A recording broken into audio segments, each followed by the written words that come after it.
ಓಂ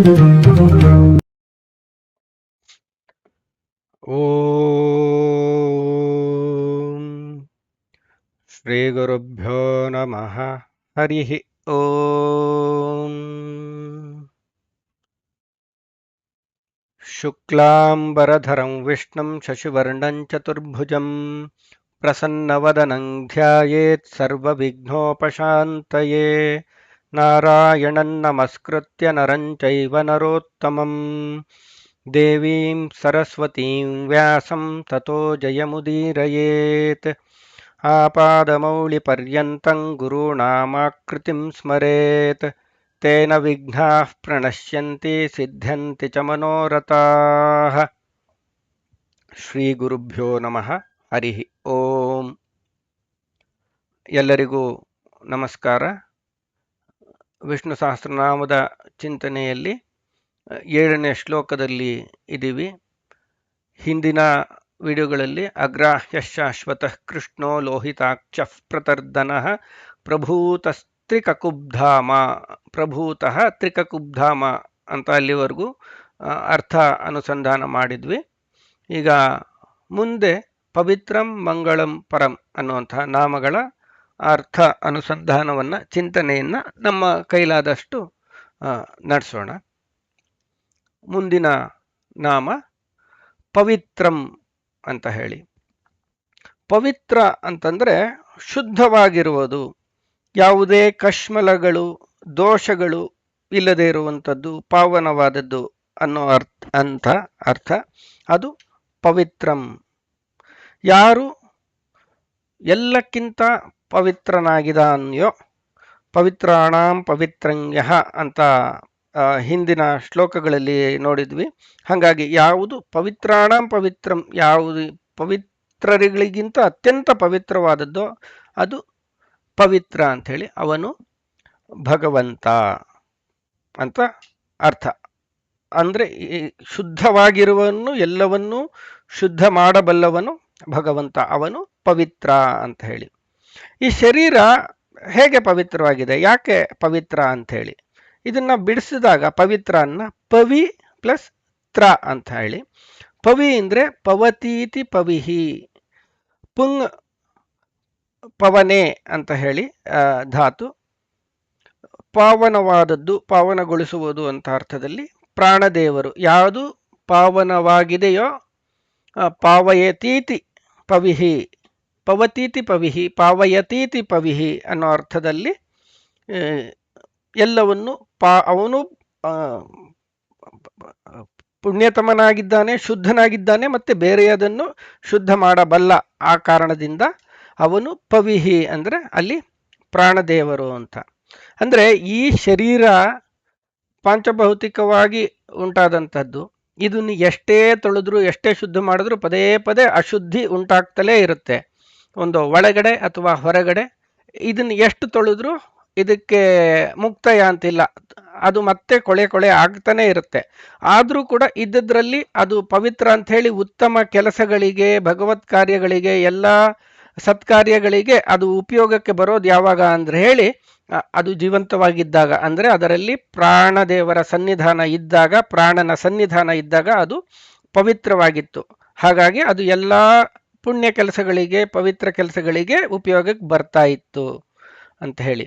ಯಾವಾಗ ಆ ಪ್ರಾಣ ಹೋಯಿತೋ ಅವಾಗ ಆ ಶರೀರ, ಅದೇ ಶರೀರ ಇದ್ದಿದ್ದು, ಅರ್ಧ ಗಂಟೆ ಮುಂಚೆ ಅಲ್ಲ, 2 ಸೆಕೆಂಡ್ ಮುಂಚೆ ಅದೇ ಇದ್ದಿದ್ದು. ಪ್ರಾಣ ಹೋದ ತಕ್ಷಣ ಅದ್ರ ಕಥೆ ಏನಾಯಿತು ಅಂದರೆ, ಆ ಪ್ರಾಣ ಹೋದಂತಹ ಶರೀರವನ್ನು ಮುಟ್ಟಿದವರಷ್ಟೇ ಅಲ್ಲ, ಅದನ್ನು ನೋಡಿದವರು, ಆ ವಿಷಯ ಕೇಳಿದವರು ಕೂಡ ಅಪವಿತ್ರ ಆಯಿತು ಅಂತ ಹೇಳಿ ಸ್ನಾನ ಮಾಡ್ತಾರೆ.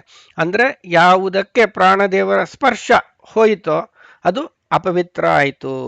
ಆ ಪಾವಮಾನ ಅಲ್ಲಿ ಇಲ್ಲ, ಆದ್ರಿಂದ ಅವನ ಅದೆಲ್ಲ ಪಾಪಗಳು ಕೂಡ, ಅಂದರೆ ಅಲ್ಲಿ ಆ ಪಾವಿತ್ರ್ಯತೆ ಅಲ್ಲಿ ಹೋಯಿತು ಅಂತ ಇಲ್ಲಿ ಅರ್ಥ ಮಾಡ್ಕೋಬೇಕು.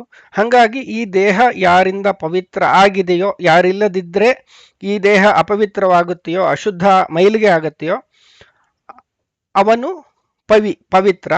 ಮತ್ತೆ ಅದನ್ನು ಮತ್ತೆ ಬಿಡಿಸ್ತಾ ಹೋದರೆ ಪವಿ ಪ್ಲಸ್ ತ್ರ ಅಂತ ಮಾಡಿಕೊಂಡ್ರೆ, ಅಂದರೆ ಈ ಎಲ್ಲ ದೇಹಗಳನ್ನು ಪಾವನಗೊಳಿಸುವಂತಹ ಪವಿ ಅವನನ್ನು ತ್ರಾಯತೆ ಅಂದ್ರೆ ಅವನನ್ನು ಕೂಡ ಈ ಎಲ್ಲ ಪಾಪಗಳು ಅವನಿಗೂ ತಟ್ಟದಂತೆ ಯಾರು ಕಾಪಾಡುವವನಿದ್ದಾನೋ ಅವನಿಗೂ ಮೇಲಿರುವಂತಹ ಭಗವಂತ ಅವನು ಪವಿತ್ರ, ಪವಿಯನ್ನು ರಕ್ಷಿಸುವವನು ಅಂತ ಹೇಳಿ ಪವಿತ್ರ ಅಂತ ಹೇಳಿ ಇಲ್ಲಿ ಅನುಸಂಧಾನ ಮಾಡಬೇಕು. ಇದಕ್ಕೆ ಒಂದು ಉದಾಹರಣೆ ನಮಗೆ ವಾಯುಸ್ಥಿತಿಯಲ್ಲಿ ಸಿಗತ್ತೆ.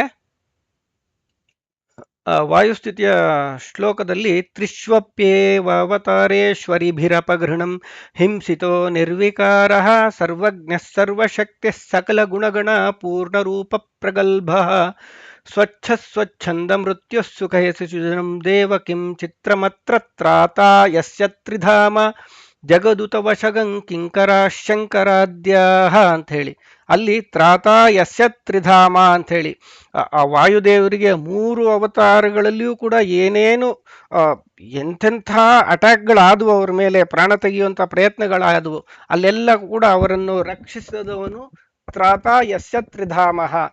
ತ್ರಿಧಾಮ ಅಲ್ಲಿ ತ್ರಿಕಕುಬ್ಧಾಮ ಅಂತ ನಾವೇನು ನೋಡಿದ್ವೋ ಅದೇ ಇಲ್ಲಿ ತ್ರಿಧಾಮ, ಅವನೇ ಇವರ ರಕ್ಷಣೆಗೆ ನಿಂತಿದ್ದಾನೆ ಅಂತ ಹೇಳಿ. ಹಾಗಾಗಿ ತ್ರಿಕಕುಬ್ಧಾಮ ಹಿಂದೆ ಯಾರು ಯಾವ ನಾಮಗಳಿಂದ ಭಗವಂತನ ನಾವು ಚಿಂತನೆ ಮಾಡಿದ್ವೋ ಅದೇ ಭಗವಂತ ಈ ಪವಿಯನ್ನು ಕೂಡ ತ್ರಾತ ಕಾಪಾಡಿದವನು. ಎಲ್ಲ ರೀತಿಯ ಅಸುರ ಶಕ್ತಿಗಳಿಂದ ಅವನನ್ನು ಯಾವಾಗಲೂ ಕಾಪಾಡುವವನು ತ್ರಿಕಕುಬ್ಧಾಮ, ಅವನೇ ಪವಿತ್ರ ಅಂತ ಹೇಳಿ. ನಾವು ಹನುಮದ ಅವತಾರದಲ್ಲಿ ನೋಡ್ತೀವಿ, ಬಾಲಕ್ಕೆ ಬೆಂಕಿ ಹಚ್ಚಿದ್ರು ಆ ರಾಮ ನಾಮಸ್ಮರಣೆಯಿಂದ ಬೆಂಕಿ ತಟ್ಟಲಿಲ್ಲ ವಾಯುದೇವರಿಗೆ, ಬ್ರಹ್ಮಾಸ್ತ್ರವೂ ಕೂಡ ಏನು ಮಾಡೋಕ್ಕಾಗಲಿಲ್ಲ ಅಂತೆಲ್ಲ ನಾವು ಕೇಳಿದ್ವಿ.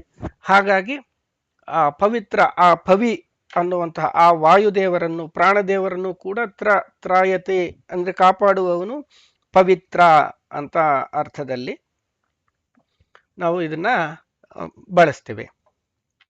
ಇನ್ನೊಂದು ಅರ್ಥ ಪಾವಕ ಶಕ್ತಿ ಯಾವುದು, ಇನ್ನೊಂದು ನಾವು ಲೋಕದಲ್ಲಿ ನೋಡುವಂತೆ ಎಲ್ಲವನ್ನು ಪಾವನಗೊಳಿಸುವುದು ಶುದ್ಧಗೊಳಿಸುವುದು ಯಾವುದು ಅಂತಂದ್ರೆ ಬೆಂಕಿ ಅಂದ್ರೆ ಅಗ್ನಿ. ಎಂಥ ಕೊಳಕು ಗಲೀಜಿನ ಕಡೆ ಹೊಲಸನ್ನ ಹಾಕಿದ್ರು ಕೂಡ ಕ್ಷಣದಲ್ಲಿ ಅದನ್ನ ಭಸ್ಮ ಮಾಡಿ ಶುದ್ಧ ಮಾಡುತ್ತೆ. ಅಂದ್ರೆ ವಿಭೂತಿ ಅಂತ ಹೇಳಿ ಧಾರಣೆ ಮಾಡೋಷ್ಟು ಆ ಪಾವಿತ್ರ್ಯತೆ ಆ ಒಂದು ಮಂತ್ರಪೂತವಾದಂತಹ ಅಗ್ನಿಗೆ ಆ ಶಕ್ತಿ ಬರುತ್ತೆ. ಹಾಗಾಗಿ ಇಲ್ಲಿ ಪವಿತ್ರ ಅಂದ್ರೆ ಪಾವಕ ಶಕ್ತಿಯಾಗಿ ಅಗ್ನಿಯನ್ನು ಕೂಡ ನಾವು ಅನುಸಂಧಾನ ಇಲ್ಲಿ ಮಾಡ್ತೇವೆ. ಅಂದ್ರೆ ಯಾವ ಬಂಗಾರ ಎಷ್ಟೇ ಕೊಳಕಾಗಿದ್ರೂ ಕೂಡ ಅದನ್ನು ಒಮ್ಮೆ ಬೆಂಕಿಗಾದ್ರೆ ಹಾಕಿದ್ರೆ ಪುಟಕಿಟ್ಟ ಚಿನ್ನ ಅಂತಾರಲ್ಲ ಆ ಥರ ನಳನಳಿಸುತ್ತೆ, ಹೊಳೆಯುತ್ತೆ, ಆಕರ್ಷಣೆ ಮತ್ತೆ ಅದಕ್ಕೆ ವಾಪಸ್ ಬರುತ್ತೆ, ಮತ್ತೆ ದೇವರ ಅರ್ಪಣೆಗೆ ಕೂಡ ಅದು ಉಪಯೋಗಕ್ಕೆ ಬರುವಂತೆ ಆಗುತ್ತೆ. ಹಾಗಾಗಿ ಈ ಅಗ್ನಿ ಇದು ಪಾವಕ ಶಕ್ತಿ, ಅದು ಕೂಡ ಪವಿತ್ರ. ಅಂದ್ರೆ ಈ ಅಗ್ನಿಯಲ್ಲಿಯೂ ಕೂಡ ಇದ್ದು ತದಂತರ್ಯಾಮಿಯಾಗಿ ನಾವು ಹೇಳ್ತೀವಲ್ಲ, ಅಗ್ನ್ಯಂತರ್ಗತ ಹರಣೀಪತಿ ಶ್ರೀ ಪರಶುರಾಮ ಪ್ರಿಯತಾಂ ಅಂತ ಹೇಳ್ತೀವಿ. ಅಗ್ನಿಯೇ ಅನಿರುದ್ಧಾಯ ಇದನ್ನ ನಮಮ ಅಂತ ಹೇಳ್ತೀವಿ. ಅಂದ್ರೆ ಅಗ್ನಿಯಲ್ಲಿ ಅನಿರುದ್ಧ ರೂಪಿಯಾಗಿ ಇರುವಂತಹವನು ಅಂದ್ರೆ ಪರಶುರಾಮನಾಗಿ ಇರುವ ರೂಪದಿಂದ ಇದ್ದು ಎಲ್ಲವನ್ನು ಪಾವನಗೊಳಿಸುವವನು ಅವನು ಅಗ್ನಿಯೇ ಅನಿರುದ್ಧಾಯ ಇದನ್ನ ನಮಮ ಅಂತ ಹೇಳ್ದಂಗೆ ಆ ಅಗ್ನಿಯಲ್ಲಿ ಇರುವಂತಹ ಅನಿರುದ್ಧ ರೂಪಿ ಭಗವಂತ ಅಲ್ಲಿರೋದ್ರಿಂದ ಆ ಅಗ್ನಿಗೂ ಕೂಡ ಪಾವಕ ಶಕ್ತಿ ಬಂದಿದೆ ಅಂತ ಹೇಳಿ ನಾವು ಇಲ್ಲಿ ಅನುಸಂಧಾನ ಮಾಡಬೇಕು. ಇನ್ನೊಂದು ಅಗ್ನಿ ಅಂದ್ರೆ ಇದು ದೇವಲೋಕದ ಕೊರಿಯರ್ ಇದ್ದಂಗೆ, ಅಂದ್ರೆ ಪ್ರೊಸೆಸರ್ ಮತ್ತೆ ಕೊರಿಯರ್ ಎರಡೂ ಕೂಡ ಹೌದು. ನಾವು ಏನೇನು ಅಂದ್ರೆ ದೇವತೆಗಳಿಗೆ ನಾವು ಏನೇ ಅರ್ಪಿಸ್ತೀವೋ ಅದೆಲ್ಲ ಅಗ್ನಿಯ ಮೂಲಕದಲ್ಲಿ ಅರ್ಪಿಸ್ತೀವಿ. ಹವಿಸ್ಸು ಏನೇ ಆಗ್ಲಿ ಈ ಥರದ್ದೆಲ್ಲ ಅದೆಲ್ಲವನ್ನು ಕೂಡ ಸ್ವೀಕರಿಸಿ ನಾವು ಯಾವುದೋ ಕೈಯಿಂದ ಮುಟ್ಟಿರ್ತೀವಿ, ಎಲ್ಲಿಂದನೋ ತಂದಿರ್ತೀವಿ, ದೇವ ಅರ್ಪಣೆಗೆ ಯೋಗ್ಯವಾಗಿರುತ್ತೋ ಇಲ್ಲವೋ ನಮಗೆ ಗೊತ್ತಿರಲ್ಲ. ಅದನ್ನೆಲ್ಲ ಅಗ್ನಿಗೆ ಮಂತ್ರಪೂರ್ವಕವಾಗಿ ಹಾಕಿದಾಗ ಅದನ್ನ ಸ್ವೀಕಾರ ಮಾಡಿ ಮೊದಲು ಅಗ್ನಿ ಅದನ್ನ ಪಾವನಗೊಳಿಸ್ತಾನೆ, ಅದನ್ನ ಶುದ್ಧಗೊಳಿಸಿ ಮತ್ತೆ ನಮ್ಮ ಅನುಸಂಧಾನ ಏನಿದೆ, ನಾವು ಏನು ಅಡ್ರೆಸ್ ಕೊಟ್ಟಿರ್ತೀವೋ ಅದಕ್ಕೆ ತಕ್ಕಂಗೆ ಆಯಾ ದೇವತೆಗಳಿಗೆ ತಲುಪಿಸ್ತಾನೆ. ನಾವು ಇಂದ್ರ ಇದನ್ನ ನಮಮ ಅಂತ ಹೇಳ್ತೀವಿ. ಆಮೇಲೆ ಅದನ್ನು ತದಂತರ್ಯಾಮಾಗಿ ಭಾರತೀ ರಮಣ ಮುಖ್ಯ ಪ್ರಾಣಾಂತರ್ಗತ ಮಧ್ವಪತಿ ಇಂಥ ನಾರಾಯಣ ಪ್ರಿಯತಾಂ ನಾರಾಯಣಾಯ ಇದನ್ನ ನಮಮ ಹೇಳ್ತೀವಿ.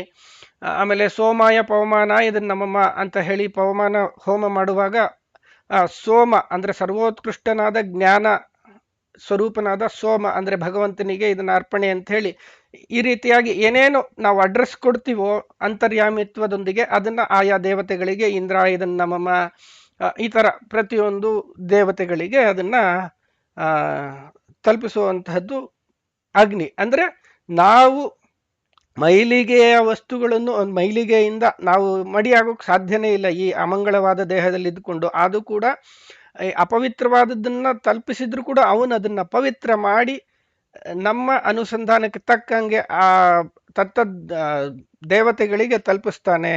ಆದ್ರಿಂದ ಅವನು ಪಾವಕ, ಅವನು ಅಗ್ನಿ ಕೂಡ ಪವಿತ್ರ ಅಂತ ಹೇಳಿ. ಇನ್ನೊಂದು, ಪ್ರಾಣ ಹೋದ ಮೇಲೆ ಈ ದೇಹ ಅಪವಿತ್ರವಾಯಿತು ಅಂತ ಹೇಳಿದ್ವಿ.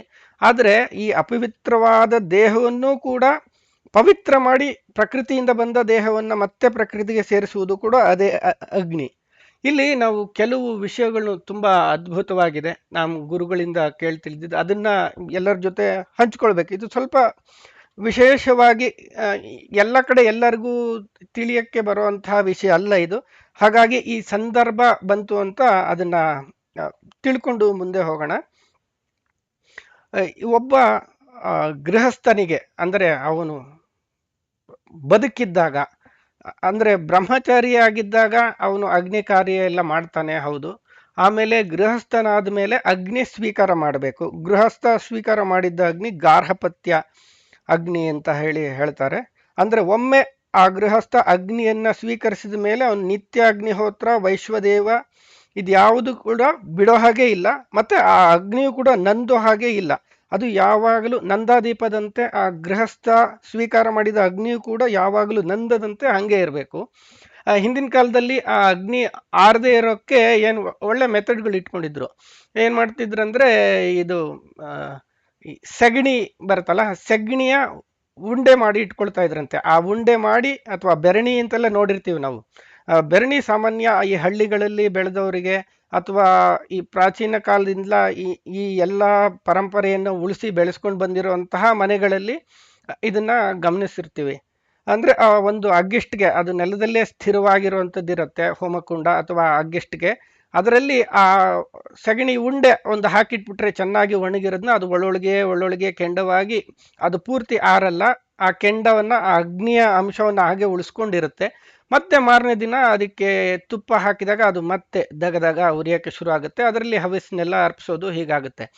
ಅದಕ್ಕೆ ನಾವು ಕೇಳಿದ್ವಲ್ಲ, ತಲೆಯಲ್ಲಿ ಏನು ಸೆಗಣಿ ಇದೆಯಾ ಅನ್ನೋ ಕಡೆ ಮೂಢ ಅಂತ ಬೈತಾರಲ್ಲ. ಆ ಮೂಢ ಅಂತ ಯಾಕಂತಾರೆ ಅಂದ್ರೆ, ಈ ಸೆಗಣಿ ಉಂಡೆ, ಒಣಗಿರೋ ಸೆಗಣಿ ಉಂಡೆ ಏನಿದೆಯಾ ಅದಕ್ಕೆ ಮೂಢ ಅಂತ ಹೆಸರಂತೆ. ಹಾಗಾಗಿ ಪೆದ್ದಂಗೆ ಆಡೋರಿಗೆ, ಹೇಳಿದ್ದೇನು ಅರ್ಥ ಆಗದೆ ಇರೋರಿಗೆ ಆ ಸೆಗಣಿ ಉಂಡೆ ತರ ನಿನಗೂ ಏನೂ ಅರ್ಥ ಆಗಲ್ಲ, ಅದು ಏನಕ್ಕಾಗಲ್ಲ, ತಲೆಯಲ್ಲಿ ಸೆಗಣಿ ತುಂಬಿದೆ ಮೂಢ ಅಂತೆಲ್ಲ ಬೈಯೋದು. ಇದು ಅಂದ್ರೆ ಸ್ವಲ್ಪ ಇಲ್ಲಿ ಅಂಶ ಬಂತಲ್ಲ, ಅದಕ್ಕೆ ಇದನ್ನ ನೋಡಿದ್ವಿ. ಹಾಗೆ ಆ ಗೃಹಸ್ಥ ಆ ಅಗ್ನಿಯನ್ನ ನಿರಂತರವಾಗಿ ಅದನ್ನ ರಕ್ಷಿಸ್ಕೊಂಡು ಕಾಪಾಡಿಕೊಂಡು ಬರಬೇಕು. ಯಾವ ಕಾರಣಕ್ಕೂ ಅದನ್ನ ಆರಕ್ಕೆ ಬಿಡುವಂಗಿಲ್ಲ. ಪ್ರತಿದಿನ ಅದರಲ್ಲೇ ಅಗ್ನಿಹೋತ್ರ ಆಗಬೇಕು. ಅಗ್ನಿ ಮೂಲಕ ಆರಾಧನೆ ಆಗಬೇಕು. ಹೀಗೆ ಆರಾಧನೆ ಆಗೋ ಅಗ್ನಿ ಏನಿದೆ ಅದರಲ್ಲಿಯೇ ಅದೇ ಅಗ್ನಿಯಲ್ಲಿ ಈ ಮೃತನಾದ ಒಮ್ಮೆ ಈ ಯಜಮಾನ, ಆ ಗೃಹಸ್ಥ ಮೃತನಾದ ಮೇಲೆ ಅವನು ಯಾವ ಅಗ್ನಿ ಮೂಲಕ ಆರಾಧನೆ ಮಾಡ್ತಿದ್ನೋ ಆ ಅಗ್ನಿಯಲ್ಲೇ ಅವನ ದೇಹವನ್ನು ಅದೇ ಭಗವಂತನಿಗೆ ಅರ್ಪಿಸಬೇಕು ಅಂತ ಹೇಳಿ ನಾವು ಈ ಚಿತೆ ಅಂತ ಏನು ಹೇಳ್ತೀವಲ್ಲ, ಇದಕ್ಕೆ ಸ್ಮಶಾನ ಚಿತ್ ಅಂತ ಕರೀತಾರೆ. ಅದು ಕೂಡ ಒಂದು ಹೋಮಕುಂಡದ ಪ್ರತೀಕ. ಅಲ್ಲಿ ಏನಂದ್ರೆ ಇದು ನಾವು ಷಡಂಗಗಳು ಅಂತ ಕೇಳಿದೇವಲ್ಲ, ಶಿಕ್ಷಾ, ವ್ಯಾಕರಣ, ಕಲ್ಪ, ನಿರುಕ್ತ, ಜ್ಯೋತಿಷ, ಛಂದಸ್ಸು ಅಂತ ಈ ಕಲ್ಪ ಶಾಸ್ತ್ರದಲ್ಲಿ ಅದು ಶುಲ್ಬ ಸೂತ್ರಗಳು ಅಂತ ಬರುತ್ತೆ. ಅಂದ್ರೆ ಅದರಲ್ಲಿ ಈ ಬೇರೆ ಬೇರೆ ರೀತಿಯ ಆ ಯಜ್ಞಕುಂಡದ ವರ್ಣನೆ ಬರುತ್ತೆ, ಆ ರಚನೆ ಬರುತ್ತೆ. ಅದರಲ್ಲಿ ಶೇನ ಚಿತ್, ಗೃಧ್ರ ಚಿತ್ ಅಂತ, ಚಿತ್ ಅಂತಂದ್ರೆ ಹೋಮಕುಂಡ ಅಂತ. ಅದನ್ನೇ ಇಲ್ಲಿ ನಾವು ಚಿತೆ ಅಂತ ಏನು ಹೇಳ್ತೀವಲ್ಲ, ಇದು ಸ್ಮಶಾನ ಚಿತ್ ಅಂತ ಹೇಳಿ. ಸ್ಮಶಾನದಲ್ಲಿ ಆ ಗೃಹಸ್ಥನ ಶರೀರವನ್ನ ಆ ಭಗವಂತನಿಗೆ ಅಗ್ನಿಯ ಮೂಲಕ ಅರ್ಪಿಸುವ ಆ ಚಿತೆ, ಅದಕ್ಕೆ ಚಿತ್ ಅಂತಾರೆ, ಸ್ಮಶಾನ ಚಿತ್ ಅಂತಾರೆ. ಅದು ಕೂಡ ಒಂದು ಹೋಮಕುಂಡ.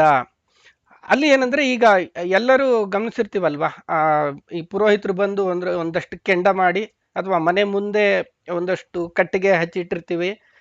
ಗೃಹಸ್ಥ ಮೃತನಾದಾಗ ಯಾರೇ ಆಗಲಿ ಮನೆಯವರು ಮೃತವಾದಾಗ ಆ, ಅಲ್ಲಿ ಅದನ್ನೇ ಮತ್ತೆ ಒಂದು ಮಡಕೆಗೆ ತುಂಬಿಕೊಂಡು ಆ ಮಗ ಯಾರು ಕರ್ತೃ ಇದ್ದಾನೆ ಇದೆಲ್ಲ ಕಾರ್ಯವನ್ನು ಮಾಡ್ಲಿಕ್ಕಿರುವವನು ಅವನು ಅದನ್ನ ತಗೊಂಡು ಹೋಗೋದು ನೋಡಿದೀವಿ. ಇದೆಲ್ಲ ಏನಂದ್ರೆ ಆ ಹಿಂದೆ ಏನೇನ್ ನಡೀತಾ ಇತ್ತಲ್ಲ ಅದರ ನೆನಪಿಗಾಗಿ ಅದನ್ನೇ ಉಳಿಸ್ಕೊಂಡು ಹೋಗೋದು ಅಂತ ಹೇಳಿ. ಅಂದ್ರೆ ಈ ಗೃಹಸ್ಥ ಯಾವ ಅಗ್ನಿಯನ್ನ ಆರದೆ ಇಟ್ಕೊಂಡು ಕಾಪಾಡ್ಕೊಂಡು ಬಂದಿದ್ನೋ ಆ ಅಗ್ನಿಯನ್ನೇ ವಾಸ್ತವವಾಗಿ ಆ ಗೃಹಸ್ಥ ಆರಾಧನೆ ಮಾಡ್ತಿದ್ದ ಅಗ್ನಿಯನ್ನೇ ತಗೊಂಡು ಹೋಗ್ಬೇಕು. ಅಂದ್ರೆ ನಾವೆಲ್ಲ ಈಗ ಎಲ್ಲ ಬಿಟ್ಟು ಕೂತಿದ್ದೀವಿ, ಅಗ್ನಿ ಕಾರ್ಯವೂ ಇರಲಿಲ್ಲ, ಈಗ ಯಾವುದು ಇಲ್ಲ ಅಂತ ಆಗಿದೆ. ಹಾಗಾಗಿ ಎಲ್ಲ ಮರ್ತೋಗ್ತಾ ಬಂದಿದೆ. ಇದು ಸುಮ್ಮನೆ ಒಂದು ಗಮನಕ್ಕಿರ್ಲಿ ಅಂತ ಹೇಳ್ತಾ ಇರೋದು. ನಮ್ಮ ಗುರುಗಳು ಇದನ್ನ ಪದೇ ಪದೇ ಹೇಳೋರು, ಬನ್ನಂಜೆ ಗೋವಿಂದಾಚಾರ್ಯ ಇದ್ರ ಬಗ್ಗೆ ತುಂಬಾ ಚೆನ್ನಾಗಿ ವಿವರಣೆ ಕೊಡ್ತಾರೆ. ಅವ್ರ ಪ್ರವಚನ ರೆಗ್ಯುಲರ್ ಕೇಳೋರಿಗೆ ಇದೆಲ್ಲ ಗೊತ್ತಿರುತ್ತೆ.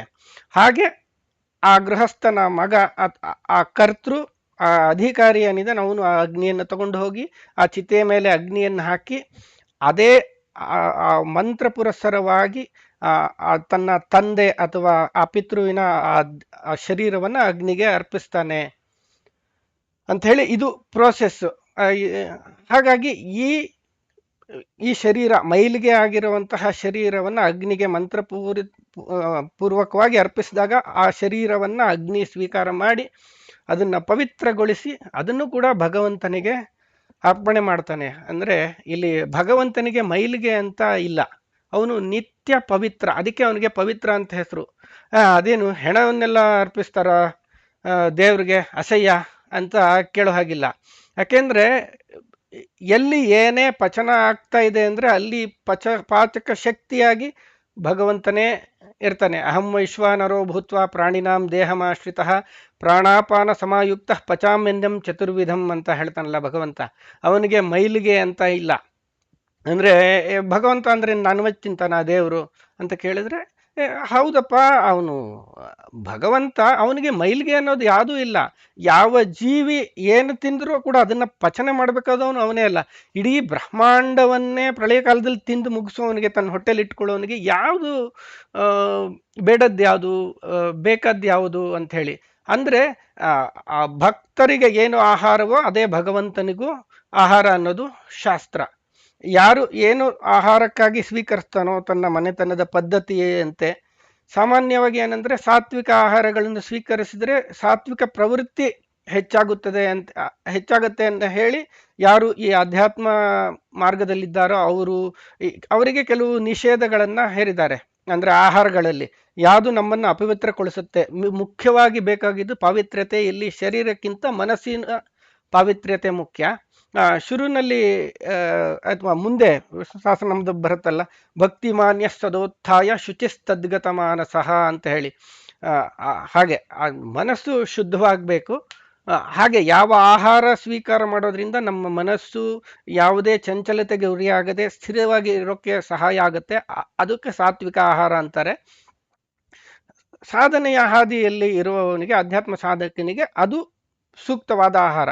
ಆದರೆ ಕ್ಷತ್ರಿಯರಿಗೆ ಮತ್ತೆ ಇತರರಿಗೆ ಮಾಂಸಾಹಾರ ಇದೆ, ಅವರು ಅದನ್ನ ಮಾಂಸಾಹಾರ ಸ್ವೀಕಾರ ಮಾಡ್ತಾರೆ. ಮತ್ತೆ ಅವರು ಯಾರು ಏನೇ ತಿಂದ್ರೂ ಅದನ್ನ ಭಗವದ್ ಅರ್ಪಣೆ ಮಾಡಿ ಗೋವಿಂದ ಎಲ್ಲ ನೀನೇ ಕೊಟ್ಟಿದ್ದಪ್ಪ ಅಂತ ಹೇಳಿ ಸಾತ್ವಿಕಾಗಿ ಅನುಸಂಧಾನ ಸಾತ್ವಿಕಾಗಿ ಇರುತ್ತಲ್ಲ. ಮತ್ತು ಅವ್ರು ಅರ್ಪಣೆ ಮಾಡಿದ್ನ ಆಯ್ತು ಅಸಹ್ಯ ನಿನ್ ಮಾಂಸ ಕೊಟ್ಟಿದೀಯ ನಾನು ಸ್ವೀಕಾರ ಮಾಡಲ್ಲ ಅಂದ್ರೆ ಅದು ತಿಂದವ್ರ ಗತಿ ಏನಾಗಬೇಕು? ಅದು ಜೀರ್ಣ ಆಗ್ಬೇಕೋ ಬೇಡವ ತಿಂದವ್ರಿಗೆ? ಸೊ ಹಾಗಾಗಿ ಭಗವಂತನಿಗೆ ಅಪವಿತ್ರ ಅನ್ನೋದು ಯಾವುದೂ ಇಲ್ಲ. ಆಯಾ ಜೀವಿ ತಾನು ಯಾವುದೋ ಹುಳ ಉಪ್ಪಿಟ್ಟೆ, ಅದೇನೋ ಪೂರ್ವ ಜನ್ಮದ ಸುಕೃತದಿಂದ ಅದಕ್ಕೇನಾರ ಚಿಂತನೆ ಇದ್ರೆ ಭಗವಂತ ನನಗೆ ಮನುಷ್ಯ ಜನ್ಮ ಕೊಡದೆ ಇದು ಯಾವುದೋ ಪ್ರಾಣಿ ಜನ್ಮ ಕೊಟ್ಟಿದೆಯೋ, ಏನು ಸಿಕ್ತಿದೆಯೋ ಅದನ್ನೇ ತಿಂತಾ ಇದ್ದೀನಿ, ಬೇರೆಯವ್ರು ಅಸಹ್ಯ ಅಂತಾರೆ ಆದರೆ ನೀನು ಸ್ವೀಕರಿಸ್ಬೇಕಪ್ಪ ಅಂತ ಅನ್ಕೊಂಡು ಅನುಸಂಧಾನ ಮಾಡಿದ್ರೆ ಅಪ್ಪಿತಪ್ಪಿ ಆ ಜೀವಿ ಮತ್ತೆ ಅವ್ನು ಭಗವಂತ ಸ್ವೀಕಾರ ಮಾಡ್ಬೇಕಲ್ಲ ಅದನ್ನ. ಹಾಗಾಗಿ ಅವನು ನಿತ್ಯ ಪವಿತ್ರ, ಅವನಿಗೆ ಯಾವುದೇ ರೀತಿ ಮೈಲಿಗೆ ಅನ್ನೋದು ಇಲ್ಲ. ಕೊನೆಯದಾಗಿ ಪ್ರಾಣ ಹೋದ ಕೊಳೆಯಲಿಕ್ಕೆ ಬಂದಿರುವಂತಹ ಶವವನ್ನು ಕೂಡ ಬೆಂಕಿಗೆ ಹಾಕಿದ್ರು ಕೂಡ ಭಗವಂತ ಅದನ್ನ ಹವಿಸ್ಸಾಗಿ ಸ್ವೀಕಾರ ಮಾಡ್ತಾನೆ ಅಂತ ಹೇಳಿ ಅವನು ಪವಿತ್ರ ಅಂತ ಇಲ್ಲಿ ನಾವು ಅರ್ಥ ಅನುಸಂಧಾನ ಮಾಡ್ಕೊಳ್ಬೇಕು. ಮುಂದಿನ ನಾಮ ಮಂಗಳಂ ಮತ್ತೆ ಪರಂ ಅಂತ ಹೇಳಿ. ಮಂಗಳಂ ಅಂತ ಈ ಪವಿತ್ರ ಮತ್ತೆ ಮಂಗಳ ಇದನ್ನೆಲ್ಲ ನಾವು ಜಾಳಾಗಿ ಹೆಚ್ಚು ಕಮ್ಮಿ ಒಂದೇ ತರ ಅರ್ಥದಲ್ಲಿ ಬಳಸ್ತೀವಿ. ಅದರಲ್ಲಿ ಇಲ್ಲಿ ವ್ಯತ್ಯಾಸ ಇದೆ. ಪವಿತ್ರ ಅಂದ್ರೆ ನಿತ್ಯ ಶುದ್ಧವಾಗಿರೋದು ಅಂತ ಹೇಳಿ. ಇಲ್ಲಿ ಮಂಗಳ ಅಂದ್ರೆ ಮಾಂಗಲ್ಯ. ಇದು ಮೂಲ ಧಾತು ಏನಂದ್ರೆ ಮಗಿಗತವು ಅಂತ ಹೇಳಿ, ಅಂದ್ರೆ ಮೇಲಕ್ಕೇರುವುದು ಅಂತ ಹೇಳಿ ಅರ್ಥ. ಅದಕ್ಕೆ ಈ ಮಂಗ ಅಂತಾರೆ ಕೋತಿಗೂ ಕೂಡ. ಅದೇನು ಮರ ಹತ್ಕೊಂಡು ಮೇಲ್ ಹೋಗುತ್ತಲ್ಲ, ಅದೇ ಕಾರಣಕ್ಕೆ ಅದಕ್ಕೂ ಮಂಗ ಅಂತಾರೆ, ಅಂದ್ರೆ ಮೇಲೇರುವಂಥದ್ದು ಅಂತ. ಮಂಗಳ ಅಂದ್ರೆ ಮೇಲೇರುವಿಕೆಯನ್ನು ಲಾತಿ ಅಂದ್ರೆ ಕೊಡುವಂತಹದ್ದು ಮಂಗಳ. ಮಂಗ ಅಂದ್ರೆ ಮೇಲೇರುವಂಥದ್ದು. ಅದನ್ನ ಯಾವ ದೇವತಾ ಶಕ್ತಿ ಕೊಡುತ್ತೋ ನಮಗೆ, ಅಂದ್ರೆ ಎಲ್ಲ ಜೀವಿಗಳಿಗೆ, ಅದು ಮಂಗಳ ಅಂತ ನಾವಿಲ್ಲಿ ಅರ್ಥ ಮಾಡ್ಕೊಳ್ಬೇಕು. ಮತ್ತೆ ಇನ್ನೊಂದು ಮಂಗಳ ಏನಂದ್ರೆ, ಮೇಲಕ್ಕೆ ಯಾರೂ ಏರಲಾರದಂತಹ ಎತ್ತರವನ್ನ ಯಾರು ಏರಿದ್ದಾನೆಯೋ ಅವನು ಮಂಗಳ. ಅಂದ್ರೆ ಪವಿತ್ರಾಣಂ ಪವಿತ್ರಂ ಯೋ ಮಂಗಳಾನಾಂಚ ಮಂಗಳಂ ಅಂತ ಹೇಳ್ತೀವಲ್ಲ, ಅದನ್ನೇ ಎಲ್ಲ.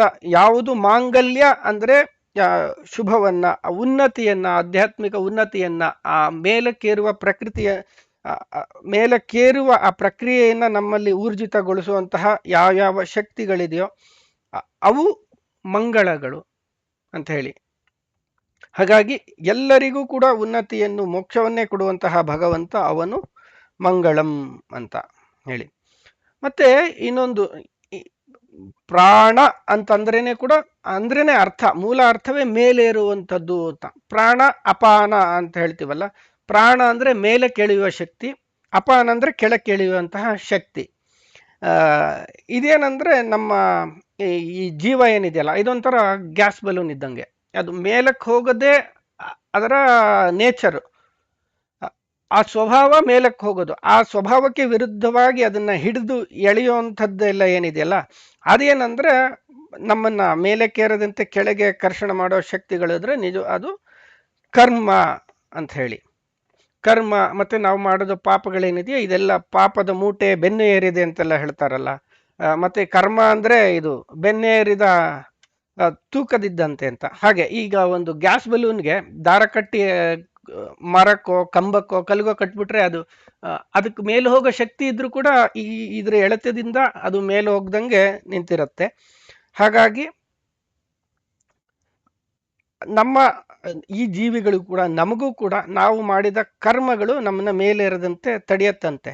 ಅಂದ್ರೆ ಈ ಶಾಸ್ತ್ರಗಳಲ್ಲಿ ಹೇಳ್ತಾರೆ, ಒಂದು ಜೀವಿ ಒಂದು ಸತಿ ಹುಟ್ಟಿದ್ರೆ ಮಿನಿಮಮ್ ಒಂದು 10 ಜನ್ಮಕ್ಕಾಗುವಷ್ಟು ಕರ್ಮ ಮಾಡ್ತಾನಂತೆ. ಅಂದ್ರೆ ಒಂದ್ ಸತಿ ಹುಟ್ಟಿದ್ರೆ ಅದನ್ನೆಲ್ಲ ಅನುಭವಿಸಿ ಮುಗಿಸ್ಲಿಕ್ಕೆ ಇನ್ನೊಂದು 10 ಜನ್ಮ ಬೇಕು.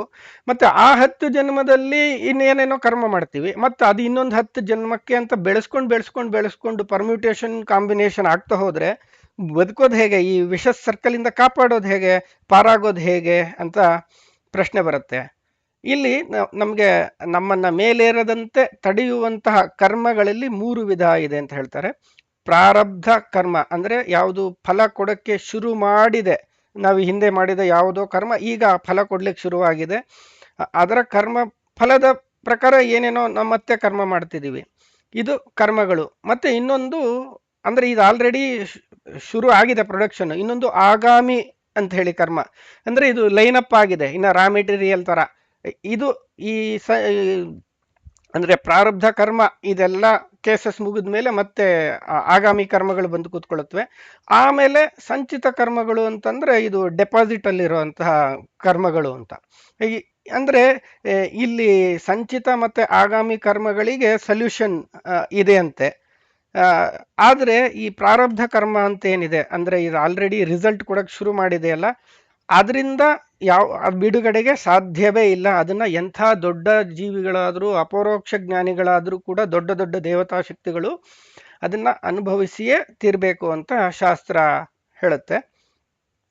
ಇದು ಮತ್ತೆ ಆಯ್ತಪ್ಪ, ಈ 10 ಕರ್ಮಕ್ಕಾಗೋಷ್ಟು ಜನ್ಮಕ್ಕಾಗೋಷ್ಟು ಕರ್ಮ ಮರಿ ಹಾಕೊಂತ ಹೋದ್ರೆ ಹೆಂಗೆ ಇದು ಬರೋದು ಹೇಗೆ ಹೊರಗಡೆ? ಮತ್ತೆ ಕರ್ಮ ಮಾಡ್ತಾನೆ ಇರ್ತೀವಲ್ಲ, ಕರ್ಮ ಮಾಡದೇ ಇರ್ಲಿಕ್ಕೆ ಸಾಧ್ಯನೇ ಇಲ್ಲ.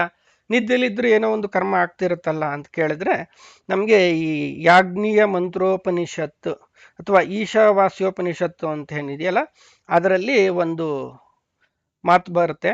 ಈಶಾವಾಸ್ಯಮಿದಂ ಸರ್ವಂ ಯತ್ಕಿಂಚ ಜಗತ್ಯಾಂ ಜಗತ್ ತೇನ ತ್ಯಕ್ತೇನ ಭುಂಜಿಥಾ ಮಾಗೃತಃ ಕಸ್ಯ ಸಿದ್ಧನಂ ಅಂತ ಹೇಳಿ.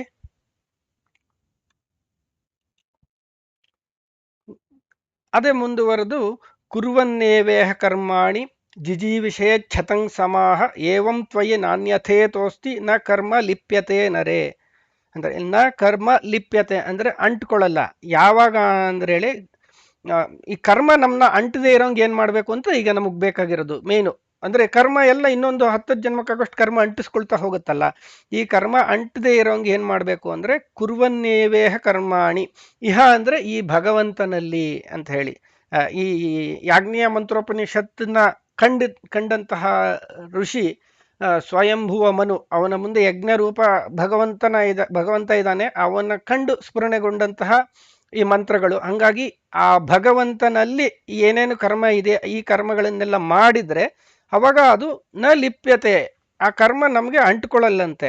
ಅಂದ್ರೆ ನಾವು ಏನೇನು ಕರ್ಮ ಮಾಡ್ತೀವೋ ಅದೆಲ್ಲವನ್ನು ಭಗವಂತನಲ್ಲಿ ಶ್ರೀಕೃಷ್ಣಾರ್ಪಣ ಮಸ್ತು ಅಂತ ಏನು ಹೇಳ್ಕೊಂಡು ಮಾಡ್ತೀವಲ್ಲ, ಅದನ್ನ ಅನುಸಂಧಾನ ಪೂರ್ವಕವಾಗಿ ನಾವು ಮಾಡಿದ್ದೆ ಆದರೆ ಅದನ್ನ ನಂಬಿ ಅವಾಗ ಈ ಕರ್ಮಗಳು ಯಾವುದು ನಮಗೆ ಅಂಟಲ್ಲಂತೆ. ಹಾಗಾಗಿ ಆ ಪ್ರಾರಬ್ಧ ಕರ್ಮಗಳು ಏನಿದೆ ಆ ಕರ್ಮಗಳನ್ನು ಮಾಡುವಾಗ ಅದು ಇನ್ನೊಂದಷ್ಟು ಕರ್ಮಗಳಿಗೆ ಅದು ನಮ್ಮನ್ನ ಅಂಟದೇ ಇರೋಂಗೆ ಕಾಪಾಡುತ್ತೆ ಅಂತ ಹೇಳಿ ಮಧ್ವಾಚಾರ್ಯರು ಈ ಸೂಕ್ತಗಳಿಗೆ ವಿವರಣ ರೂಪದಲ್ಲಿ ದ್ವಾದಶ ಸ್ತೋತ್ರದಲ್ಲಿ ಹೇಳ್ತಾರೆ. ಪ್ರೀಣಿಯಾಮೋ ವಾಸುದೇವಂ ಕೇಳಿದಿವಲ್ಲ, ಅಲ್ಲಿ ನೋಡಿ, ಸರ್ವ ಪಾಪಾನಿ ಯತ್ ಸಂಸ್ಮೃತೆ ಸಂಕ್ಷಯಂ ಸರ್ವದಾ ಯಾಂತಿ ಭಕ್ತ್ಯಾ ವಿಶುದ್ಧಾತ್ಮನಾಂ ಸರ್ವ ಗುರುವಾದಿ ನಿರ್ಬಾಣ ಸಂಸ್ಥಾನದಃ ಕುರ್ವತೆ ಕರ್ಮ ಯತ್ ಪ್ರೀತಯೇ ಸಜ್ಜನಾಹ ಪ್ರೀಣಯಾಮೋ ವಾಸುದೇವಂ ಅಂತ ಹೇಳ್ತಾರೆ.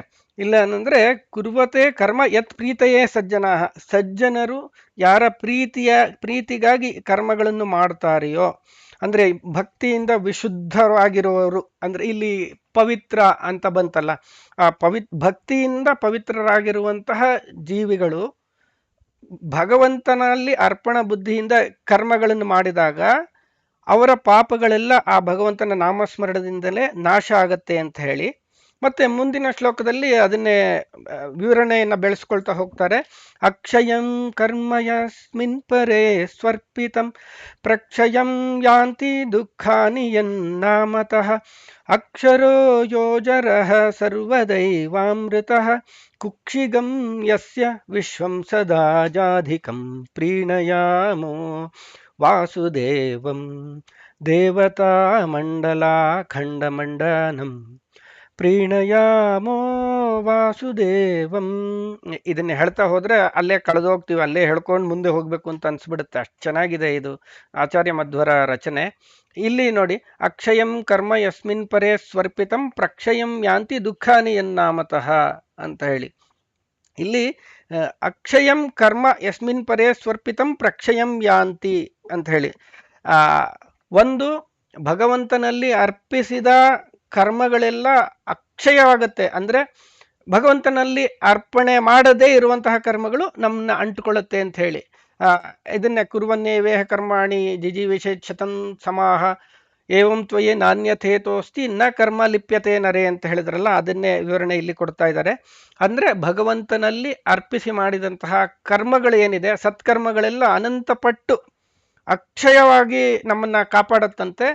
ಅಂದ್ರೆ ಆ ಕರ್ಮದ ಲೇಪ ನಮ್ಗಂಟಲ್ಲ, ಆದ್ರೆ ಅದ್ರ ಫಲ ಮಾತ್ರ ಫಿಕ್ಸ್ ಆಗತ್ತೆ.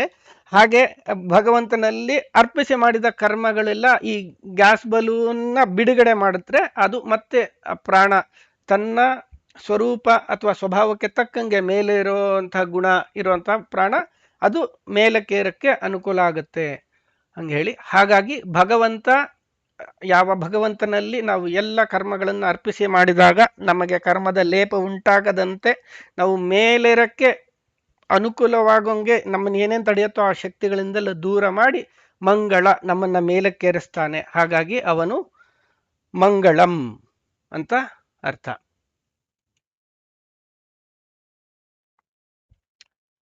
ಮುಂದಿನ ನಾಮ ಅಂದ್ರೆ 7ನೇ ಶ್ಲೋಕದ ಕೊನೆಯ ನಾಮ ಪರಂ ಅಂತ ಹೇಳಿ.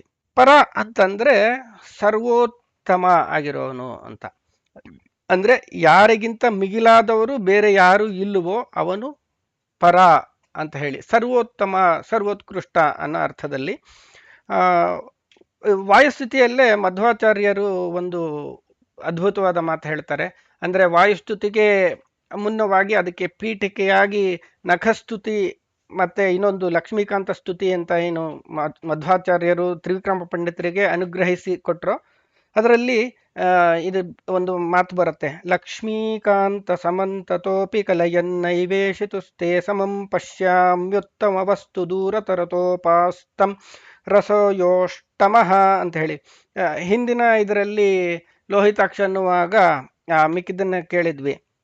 ಇನ್ನು ಎರಡನೇ ಪಾದ, ಇಲ್ಲಿ ಮೊದಲನೇ ಪಾದದಲ್ಲಿ ಏನು ಹೇಳ್ತಾರೆ, ಲಕ್ಷ್ಮೀಕಾಂತ ಸಮಂತತೋಪಿ ಕಲೆಯನ್ ನೈವೇಶಿತುಸ್ತೆ ಸಮಂ ಪಶ್ಯಾಮಿ ಉತ್ತಮ ವಸ್ತು ದೂರತರತೋ ಅಪಾಸ್ತಂ ರಸೋಯೋಷ್ಟಮಃ ಅಂತ ಹೇಳಿ. ಅಂದರೆ ಇಲ್ಲಿ ಭಗವಂತ ಲಕ್ಷ್ಮೀಕಾಂತ, ಲಕ್ಷ್ಮಿಗೆ ಪ್ರಿಯನಾದಂತಹ ಹೇ ಭಗವಂತನೇ ಅಥವಾ ನರಸಿಂಹನೇ, ನಾರಾಯಣನೇ, ಲಕ್ಷ್ಮೀಕಾಂತ ಸಮಂತತೋಪಿ ಕಲಯನ್, ಸಮಂತತಃ ಅಪಿ ಕಲಯನ್ ಅಂದ್ರೆ ಎಲ್ಲ ಕಡೆ ಎಲ್ಲ ಲೋಕದಲ್ಲೂ ಹುಡುಕಿಬಿಟ್ಟೆ. ಹಾಗೆ ಹುಡುಕಿದ್ರೂ ಕೂಡ ನೈವೇಶಿತು ತೇ ಸಮಂ ಪಶ್ಯಾಮಿ ಅಂತ. ಈಶಿತು ಅಂದ್ರೆ ಸರ್ವಸಮರ್ಥನಾದಂತಹ ಇನ್ನೊಬ್ಬ ನಿನ್ನಂತೆ ಅಥವಾ ನಿನಗೆ ಸಮನಾದಂತಹ ಸರ್ವಸಮರ್ಥ ಇನ್ನೊಬ್ಬನನ್ನ ನ ಪಶ್ಯಾಮಿ ಅಂತ ಹೇಳಿದ್ರು. ಅಂದರೆ ಉತ್ತಮ ವಸ್ತು ದೂರತರತೋ ಅಪಾಸ್ತಂ ರಸೋಯೋಷ್ಟಮಃ ಅಂತ ಹೇಳಿ. ಅಂದ್ರೆ ಎಲ್ಲ ಕಡೆ ಹುಡುಕಿದ್ರು ನಿನಗೆ ಸಮನಾದ ಒಬ್ಬ ಪ್ರಭುವನ್ನ, ನಿಯಾಮಕರನ್ನ ನಾನು ಕಾಣಲೇ ಇಲ್ಲ. ಇನ್ನು ಮತ್ತೆ ನಿನ್ನ ಮೀರಿದವನ್ನ ಹುಡುಕೋದು ಅಂತಂದ್ರೆ ಇದು ಅಪಾಸ್ತಂ ರಸೋಯೋಷ್ಟಮಃ ಅಂತ ಹೇಳಿ. ಅಂದ್ರೆ ಇರೋದೇ 6 ರಸಗಳು, ಉಪ್ಪು, ಹುಳಿ, ಖಾರ, ಸಿಹಿ, ಕಹಿ, ಒಗರು ಅಂತ ಹೇಳಿ. ಈ 6 ರಸಗಳಿರೋದು. ಅಂದ್ರೆ ನಾವು ಏನೇನು ತಿಂತೀವಲ್ಲ, ಯಾವುದೇ ರೂಪದ, ಅಂದರೆ ಪಚಾಮ್ಯಂ ಚತುರ್ವಿಧಂ ಅಂತ ಹೇಳಿ ಭಗವಂತ ಹೇಳ್ತಾನಲ್ಲ, ಆ ಎಲ್ಲ 4 ವಿಧದ ಆಹಾರಗಳು ಏನೇನು ಸ್ವೀಕಾರ ಮಾಡ್ತೀವಲ್ಲ ಅದರಲ್ಲಿ ಇರೋದು ಇದೇ 6 ರಸಗಳೇ ಇರುತ್ತೆ. ಉಪ್ಪು, ಹುಳಿ, ಖಾರ, ಸಿಹಿ, ಕಹಿ, ಒಗರು. ಇದು ಬಿಟ್ಟು ಇನ್ನೊಂದು ರುಚಿ ಇಲ್ಲವೇ ಇಲ್ಲ. ಅಂದ್ರೆ ಇಲ್ಲಿ ಇರೋದೇ 6 ರುಚಿ, ಹುಡುಕಿದ್ರು 7ನೇ ರುಚಿನೇ ಸಿಗಲ್ಲ ಲೋಕದಲ್ಲಿ. ಮತ್ತೆ ರಸೋಯೋ ಅಷ್ಟಮಃ ಅಂತ, ಇಲ್ಲಿ 6 ಇರೋದು, 7ನೇದೇ ಇಲ್ಲ. ಮತ್ತೆ ಇನ್ನು 8ನೇದು ಎಲ್ಲಿಂದ ಹುಡುಕ್ಬೇಕು? ಹುಡುಕಿದ್ರೆ ತಾನೇ ಎಲ್ಲಿ ಸಿಗಬೇಕು ಅಂತ ಹೇಳ್ತಾರೆ. ಅಂದ್ರೆ ಭಗವಂತನಿಗೆ ಸಮವಾದವನೇ ಈ ಲೋಕದಲ್ಲಿ ಎಲ್ಲೂ ಇಲ್ಲ. ಮತ್ತೆ ಅವನ್ನ ಮೀರಿದವನ್ನ ಎಲ್ಲಿಂದ ಹುಡುಕಿದ್ರೆ ತಾನೇ ಎಲ್ಲಿ ಸಿಗಬೇಕು ಅನ್ನೋಂಗೆ ಹೇಳ್ತಾರೆ. ಹಾಗಾಗಿ ಯಾರು ಎಲ್ಲ ಜೀವಿಗಳ ನಿಯಾಮಕನೋ, ಎಲ್ಲರ ಹುಟ್ಟು, ಸಾವು, ಸ್ವರ್ಗ, ನರಕ, ಮೋಕ್ಷ, ಬಂಧ ಇವೆಲ್ಲವನ್ನು ಯಾರು ನಿಯಮನ ಮಾಡ್ತಾನೋ, ನೋಡ್ಕೊಳ್ತಾನೋ, ಲಕ್ಷ್ಮೀ ಆದಿಯಾಗಿ ಎಲ್ಲ ಜೀವಿಗರು ಯಾರ ಅಧೀನದಲ್ಲಿದ್ದಾರೆಯೋ ಅಂತ ಭಗವಂತ ಅವನು ಸರ್ವೋತ್ತಮ. ಅಂದ್ರೆ ಅದೇನೆ ಪುರುಷ ಸೂಕ್ತದಲ್ಲಿ ಬರುತ್ತಲ್ಲ, ಅತ್ಯತಿಷ್ಠ ದಶಾಂಗುಲಂ ಸ್ವಭೂಮಿಂ ವಿಶ್ವತೋ ವೃತ್ವ ಅತ್ಯತಿಷ್ಠ ದಶಾಂಗುಲಂ. ಭೂಮಿ ಅಂದ್ರೆ ಈ ಪ್ರಕೃತಿ, ಪ್ರಕೃತಿ ಅಂದ್ರೆ ಲಕ್ಷ್ಮೀದೇವಿ. ಲಕ್ಷ್ಮೀದೇವಿನೇ ಬಂದ್ಲಂದ್ ಮತ್ತೆ ಇನ್ ಮಿಕ್ಕಿದ್ದೆಲ್ಲ ಯಾವ ಲಕ್ಷ್ಮೀದೇವಿ? ನಾನು ಹಂಸುವೆ ಪಿತರಮಸ್ಯ ಮೂರ್ಧನ್ ಮಮ ಯೋನಿರಪ್ಸ್ವಾಂತಃ ಮುದ್ರೆ ಅಂತ ಹೇಳ್ಕೊಂಡ್ಲು. ಆ ಲಕ್ಷ್ಮಿಗೂ ಶ್ರೇಷ್ಠನಾದಂತಹ ಭಗವಂತ ಅವನು ಪರಂ ಅಂತ ಹೇಳಿ. ಸೊ ಈ ಪವಿತ್ರಂ ಮಂಗಳಂ ಪರಂ ಅನ್ನುವ ಈ ನಾಮಗಳೊಂದಿಗೆ ವಿಷ್ಣು ಸಹಸ್ರನಾಮದ 7 ಶ್ಲೋಕಗಳನ್ನು ಇಲ್ಲಿವರೆಗೂ ತಕ್ಕಮಟ್ಟಿಗೆ ಅರ್ಥಾನುಸಂಧಾನ ಮಾಡಿದ್ವಿ. ಇನ್ನು ಮುಂದಿನ ವಿಡಿಯೋಗಳಲ್ಲಿ ಮುಂದಿನ ಭಗವಂತನ ನಾಮಗಳ ಬಗ್ಗೆ ಚಿಂತನೆ ಮಾಡೋಣ. ಅಲ್ಲಿವರೆಗೂ ಎಲ್ಲರಿಗೂ ಕೂಡ ಅಭಿವಂದನೆಗಳು ಮತ್ತು ನಮಸ್ಕಾರ. ಜೈ ಶ್ರೀರಾಮ್. ಶ್ರೀಕೃಷ್ಣಾರ್ಪಣಮಸ್ತು.